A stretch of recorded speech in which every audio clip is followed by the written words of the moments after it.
So, we have done multiple maxes in the game, be it sanity, hunger, damage, but now let's move on to what every casual mega base builder strives to achieve. Maximum day count.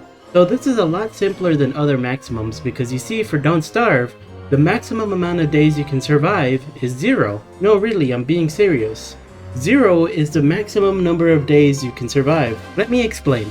You see, in all games, the way that we read information is different from the way the computer reads information. The counters in the game here are set by different amounts. You can see a 1-bit, a 3-bit, a 6-bit, 8-bit, 16-bit, 32-bit, and a signed and unsigned. Of each of these, you can see how much information can be shared on the brackets. The signed bracket can go from positive to negative, and the unsigned can only go positive. Dependent on what type of bit integer that is used, that is based on how much information that can be sent. That is why there are caps within our games. As we play through the game, there are many counters that get maxed out on our way to 0. So let's start with those first. The first one being the day counter that's on the player leaderboard. This counter can only go up to 9,999. It stays like this for any days survived beyond this point. So if you want to say you made it to the leaderboard limit, you can go ahead and do that. But this is not the actual maximum amount of days you can survive.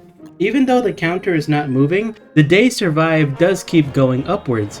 Officially, Don't Starve Together actually has a cap of 65,536 days. This is the maximum amount of days that can be played and have counted, because after that, it stops counting and reverts back to day 1. But that's not the only place where counting gets strange. There are multiple areas that stop counting way before we even reach the theoretical cap, mainly by skipping days by using the long update function. For some reason, using this only allows the player to skip 5,459 days.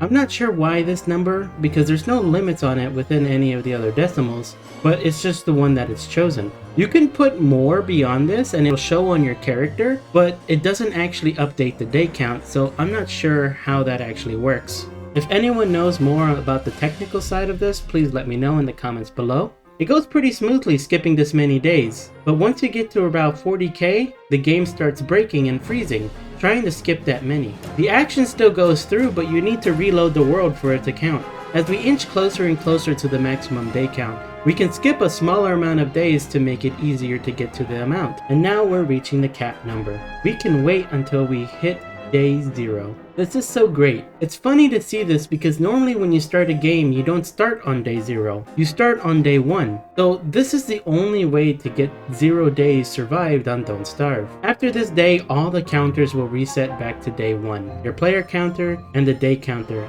and even the leaderboard counter. Honestly, with more testing, we could probably see if this resets the difficulty of Hound Waves too, and other scaling events. Maybe for another time, but this was really interesting to look into.